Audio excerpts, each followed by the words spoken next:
I'm Brittany Lewis, a breaking news reporter here at Forbes. Joining me now is HarrisX founder and CEO Dritan Nesho. Dritan, thank you so much for joining me. Great to be back. Thank you for having me.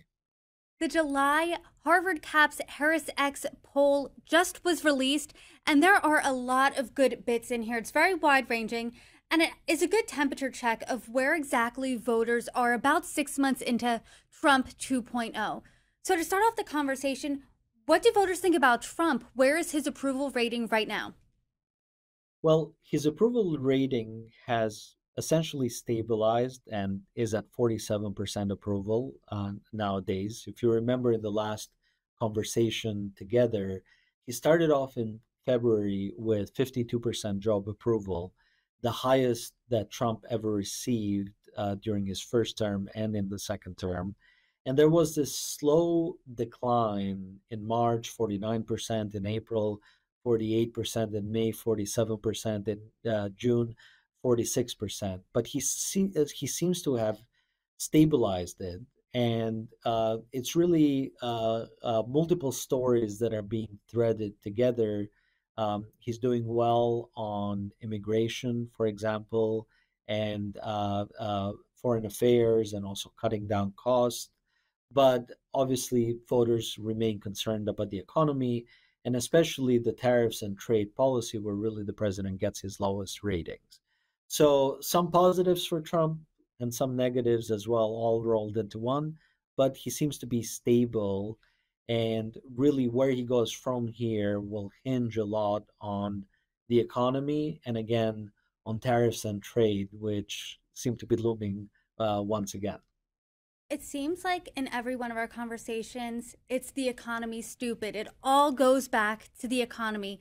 And when the economy is doing well, any president is first to claim that economy as their own. They say, hey, this is my economy. I'm the person who got us here. If the economy's bad, hey, it's the last guy's fault. I had nothing to do with this. Or they blame outside factors and they try to distance themselves from that economy. We know that the economy was one of the biggest issues, if not the biggest issue facing voters back in 2024. Do voters right now, are they happy with the state of the economy, A? And B, do they think it's now Trump's economy 6 months in?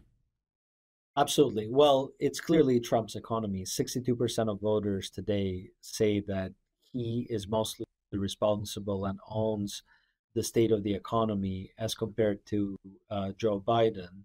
Even up to last month, those numbers were a lot more split, closer to kind of the 50-50 mark. But especially now that the big, beautiful bill has passed, Trump really owns the economy through and through.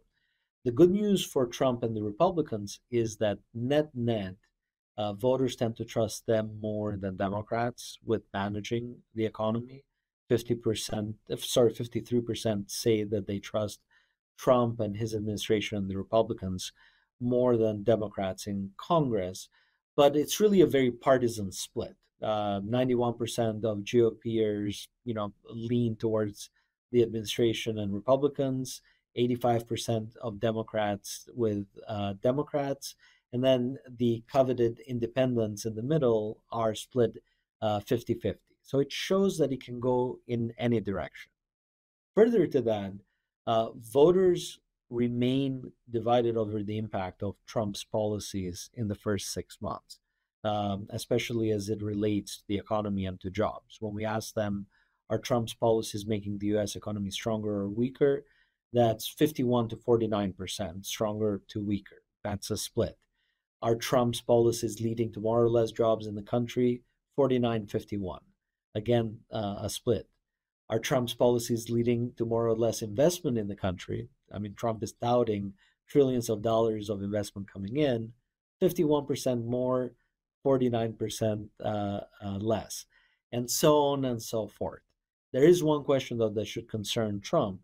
When we ask, is Donald Trump winning or losing the battle against inflation, 56% say that he's losing the battle on inflation, and almost half of all voters rate inflation and affordability as the top issue that matters the most to them. So again, together with trade and tariffs and his initiatives on the economy, the success of the Republicans in the midterms and beyond, and the success of the presidency comes down to tabletop issues, bread and butter issues, as you said in the opening. So, keep a close eye out on that. And obviously, the story is unfolding in real time.